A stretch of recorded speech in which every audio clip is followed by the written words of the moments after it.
ডাক্তারের শুধু মুখের কথা, তার একটু হাসি, মুখের হাসি একজন পেশেন্টের জন্য অনেক বড় মোটিভেশন কাজ করে তার সুস্থতার জন্য। সেই জন্য আমরা ডাক্তার আর ছাত্র জনতার মধ্যে যাতে কোনো দূরত্ব তৈরি না হয়, যাতে তাদের সবাই সারা বাংলাদেশের মানুষ তাদেরকে সম্মানের চোখে দেখে, শ্রদ্ধার চোখে দেখে, তাই আমাদের এই আশা, আমাদের এই আয়োজন।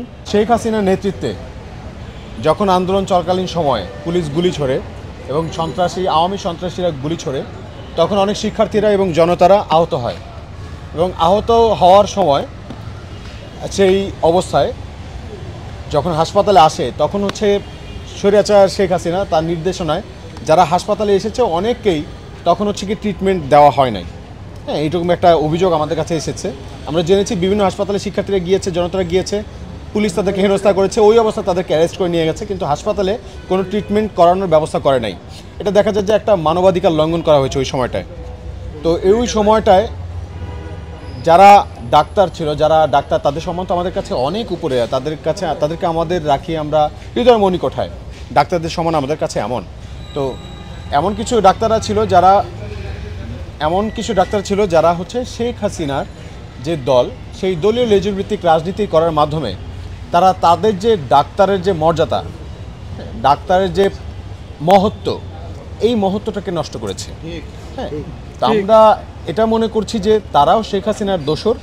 তো এরকম যারা আছে আমরা তাদেরকে ফাইন্ড আউট করেছি অলমোস্ট।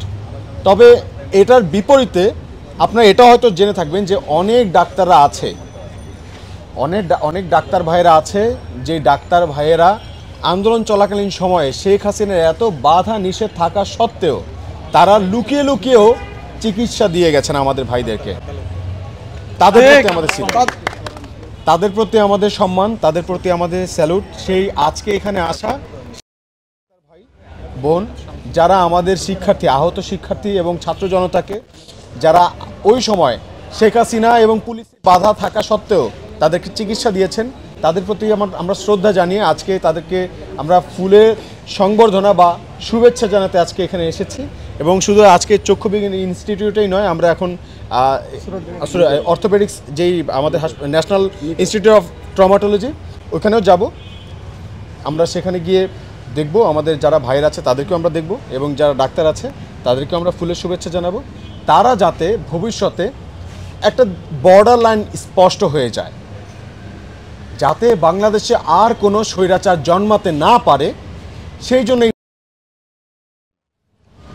যারা অন্যায়ের সাথে সমর্থন করেছে, অন্যায় করেছে, তাদেরকে যেমন আমরা তিরস্কার জানাচ্ছি, যারা অন্যায়কে তোয়াক্কা না করে ছাত্র জনতার এই আন্দোলনে অংশগ্রহণ করে মানবিক যেই জায়গাটা, নিজেদের মহত্বের জায়গাটা আরও বলিষ্ঠ করেছে, ছাত্র জনতাকে তারা সেবা দিয়েছে যত রকম পুলিশি বাধা থাকা সত্ত্বেও, স্বৈরাচারের নির্দেশনা থাকা সত্ত্বেও, তাদেরকে আমরা একদম সবাই যারা এখানে শিক্ষার্থীরা আছি তারা কিন্তু আমরা ফুলের শুভেচ্ছা জানাতে এসেছি।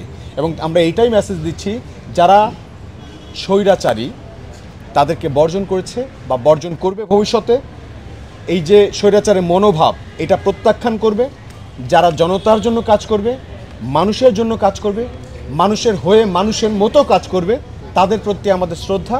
এই যে বর্ডার লাইন, তিরস্কার আর শ্রদ্ধার জায়গাটা, এইটাই স্পষ্ট করার জন্য আজকে আমাদের এখানে আসা। এখানে ঢাকা বিশ্ববিদ্যালয়ের শিক্ষার্থীরা এসেছেন, আপনারা সবাই দেখতে পেয়েছেন। তো আমরা এখন যাচ্ছি এক এক করে বিভিন্ন জায়গায়, আমাদের আহত শিক্ষার্থী ভাই বোনদেরকে আমরা দেখব, তাদের অভিযোগগুলো আমরা শুনবো, সুবিধা অসুবিধার কথা শুনবো, এবং তাদের যাতে যে অভিযোগটুকু, আপনারা এটাও জানেন যে ডাক্তারের শুধু মুখের কথা, তার একটু হাসি, মুখের হাসি একজন পেশেন্টের জন্য অনেক বড় মোটিভেশন কাজ করে তার সুস্থতার জন্য। তো একজন ডাক্তার যদি সে সুন্দর হাসি মুখে একজন পেশেন্টের সাথে কথা বলে, আমার মনে হয় যে পেশেন্ট বা আহত যারা আছে তারা মনের মধ্যে যে বল, যে সাহস অর্জন করবে, তাতেই তাদের অর্ধেক রোগ সুস্থ হয়ে যাবে। ঠিক।